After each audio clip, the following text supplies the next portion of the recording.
We're here today to test Yellowfin's new centre console model, the YF-66. Certainly presents well from the outside, but how will it perform on the water? Let's take it for a test.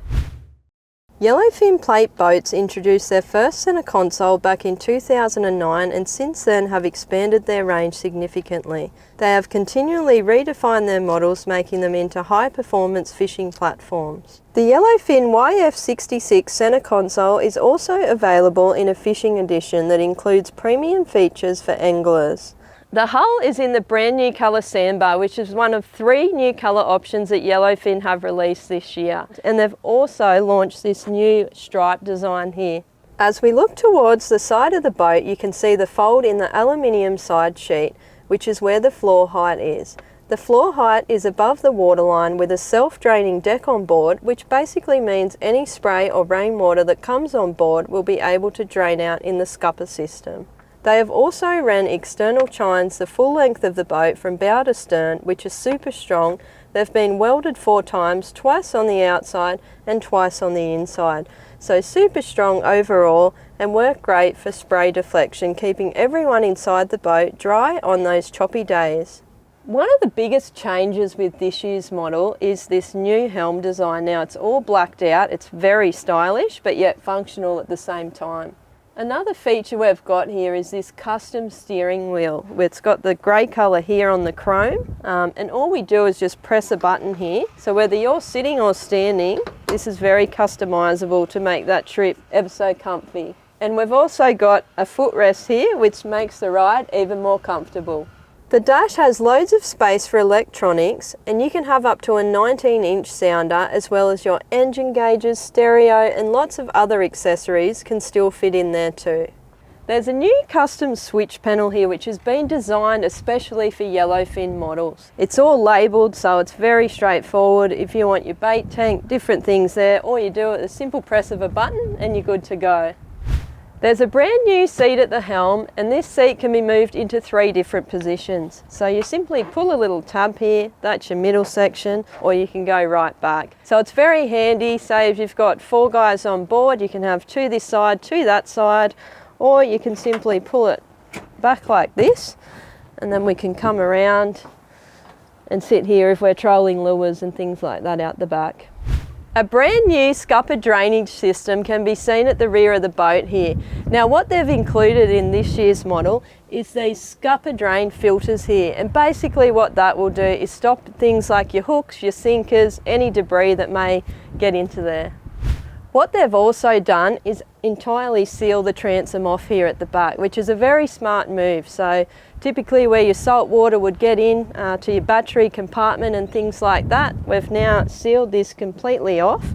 We've got a bait tank put in here now with a viewing window so that you can see if your bait's still swimming, which is a good idea, and then we've got the batteries securely tucked away. This new cast deck has been specifically designed for this model and it's covered in the U-deck. Now, a handy feature on this one, we can simply lift this up with the gas chamber there. There's heaps of storage room under here, so if you want to head off camping with the family, some overnight fishing trips, things like that, there's now plenty of room here to store your gear. Let's take this thing out and see how it drives. I have personally tested Yellowfin boats a couple of years ago now and I can certainly say this new hull just feels so strong in comparison, which no doubt is a result of the new interlock core, which is the substructure in the hull. I was able to get the boat up to a top speed of 67 kilometers per hour with 3 people on board. Overall the boat felt stable and handled the chop well. So one of the features that's really stood out here today is actually the width of the gunnels here. Now these come standard with this U-deck on the side, so I can comfortably sit on this. I think I could comfortably stand off it as well. If you wanted to flick a few lures in sort of calm conditions, that would be no issues also.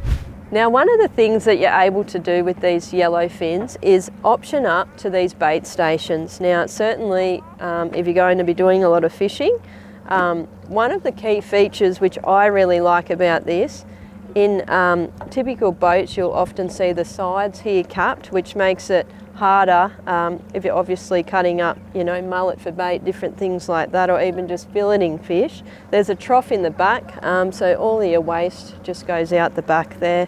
We've obviously got the 5 rod holders there. It does open up.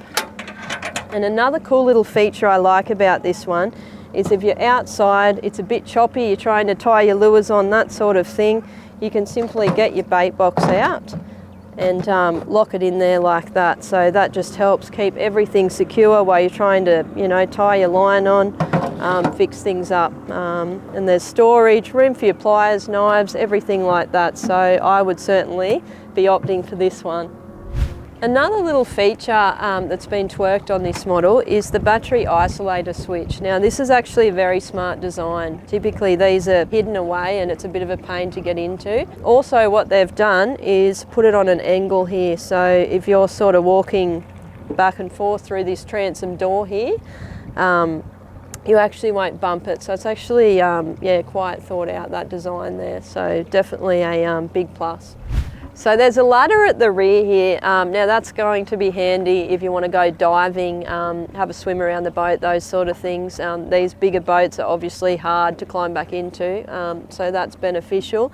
And tying in with that, we have this transom door here. Now it's a fold down door, so it stays in place. It's very sturdy to walk on, and you can just have a seamless transition through there. Obviously if you're lucky enough to get onto some big pelagics, that sort of thing, that's going to make that easier just to drag them through as well. There are heavy duty cleats to tie off on at the boat ramp. They've left the gunnel unpainted to avoid paint chipping off, so if you're rubbing up another boat or tying off at the boat ramp, this will overall help with the paint chipping. There are 2 options for the trailer for this model. You can opt for the standard trailer, which is a basic version but will still do the job, or you can go with the upgraded version that comes with stainless steel brake lines and calipers. It also comes with an upgraded heavy duty winch and jockey wheel, along with some other extra features. The YF-66 has been purposely built for offshore fishing. We've been impressed with the room to move about the boat today. It offers 360-degree fishability throughout, and the casting deck up front, which would be ideal to flick stick baits from. It would comfortably fish 4 to 5 people from it. If you're wanting an all-day offshore boat with plenty of fishing space and aren't too fussed about needing a cabin to sleep in, this model would certainly do the job nicely. It looks good, drives well, gets up on the plane quick, and has plenty of grunt with the 200 on the back. So that's a wrap on this one. We've had a fun day out today putting this new centre console through its paces. Be sure to like and subscribe and tell us what you think in the comments below.